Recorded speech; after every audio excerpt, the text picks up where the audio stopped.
കൊല്ലത്ത് നടന്നൊരു വമ്പൻ തട്ടിപ്പിന്റെ വാർത്തയിലേക്കാണ് നമ്മൾ പോകുന്നത്. കൊല്ലം ഓണം ബമ്പർ ലോട്ടറി മാതൃകയിൽ നറുക്കെടുപ്പ് നടത്തിയവർക്കെതിരെ കേസ്. CPM ആഭിമുഖ്യമുള്ള വ്യാപാരി വ്യവസായ സമിതി ഭാരവാഹികൾക്കെതിരെയാണ് കേസ് എടുത്തത്. നറുക്കെടുപ്പിന്റെ ദൃശ്യങ്ങൾ മാതൃഭൂമി ന്യൂസിന് ലഭിച്ചു. നമുക്ക് വിശദാംശങ്ങളിലേക്ക് പോകാം. അതിനു മുമ്പ് ആ ദൃശ്യങ്ങളൊന്ന് കാണാം. Chadayamangalam area, Kundara area, Kollam area, Anchalumoodu area, Neduvathur area, Karuthappally area,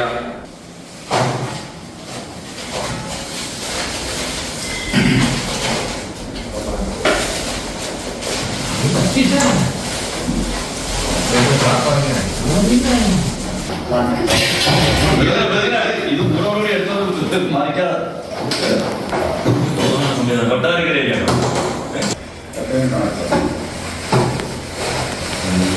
ഒരു കടുത്ത തട്ടിപ്പിന്റെ ദൃശ്യങ്ങളാണ് നമ്മൾ കണ്ടുകൊണ്ടേയിരിക്കുന്നത്. കണ്ണൻ നായർ വിവരങ്ങളുമായി നമ്മളോടൊപ്പം ഉണ്ട്. കണ്ണൻ, നമ്മുടെ ധനമന്ത്രിയുടെ ജില്ലയാണ്, അവിടെയാണ് ഈ തട്ടിപ്പ് നടത്തിയത്. CPM-നോട് ആഭിമുഖ്യമുള്ള സംഘടനയാണ്. സർക്കാരിന്റെ ഖജനാവിൽ വീഴേണ്ട പണമാണ്. നിരവധി ആളുകളുടെ ജീവനും ആരോഗ്യ പരിപാലനത്തിനുമൊക്കെ ഉത്തരവാദിത്തപ്പെട്ട പണമാണ്. ഇമാതിരി തട്ടിപ്പ് നടത്താൻ എങ്ങനെയാണ് ഇവർക്ക് സാധിച്ചത്?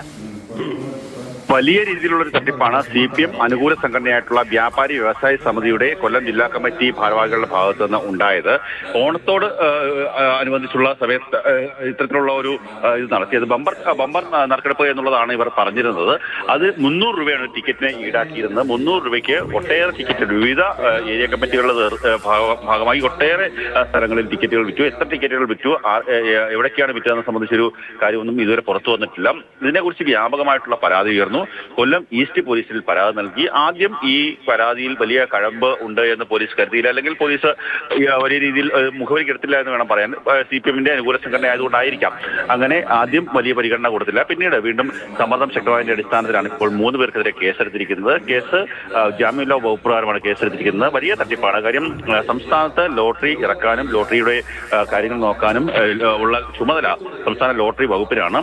മറ്റൊരാൾക്കും, ഒരു വ്യക്തിക്കോ ഒരു സംഘടനയ്ക്കോ ഒന്നും തന്നെ ഇത്തരത്തിലുള്ള ലോട്ടറി നറുക്കെടുപ്പ് നടത്താൻ നിയമം അനുവദിക്കുന്നില്ല. ആ കാര്യങ്ങളെല്ലാം ഇരിക്കുകയാണ് ഇത്തരത്തിൽ CPM-ന്റെ അനുകൂല സംഘടന, വ്യാപാര സംഘടനയായിട്ടുള്ള വ്യാപാരി വ്യവസായ സമിതിയുടെ കൊല്ലം ജില്ലാ കമ്മിറ്റിയുടെ നേതൃത്വത്തിൽ ഇത്തരത്തിലുള്ള ഒരു തട്ടിപ്പ് നടന്നിരിക്കുന്നത്. അതിൽ എടുത്തു പറയേണ്ടത്, ഒന്നാം സമ്മാനം 10 പവൻ, രണ്ടാം സമ്മാനം ഒരു വാഗണാർ കാറ്, മൂന്നാം സമ്മാനം എൻഫീൽഡ്. ഈ സമ്മാനങ്ങളൊക്കെ കിട്ടിയത് ഇതിന്റെ ഭാരവാഹികൾക്കോ അല്ലെങ്കിൽ അവരുടെ ബന്ധുക്കൾക്കോ ആണെന്നുള്ള ആക്ഷേപം ഇപ്പോൾ പുറത്തു വന്നിട്ടുണ്ട്. എന്തായാലും ഈ ആൾക്കാർ, ഈ ഭാരവാഹികളായിട്ടുള്ള 3 പേരെയും ഉടൻ തന്നെ പോലീസ് വിളിച്ചു വരുത്തും, അവരുടെ അറസ്റ്റ് ഏർപ്പെടുത്തുമെന്നാണ് മനസ്സിലാക്കുവാൻ സാധിക്കുന്നത്.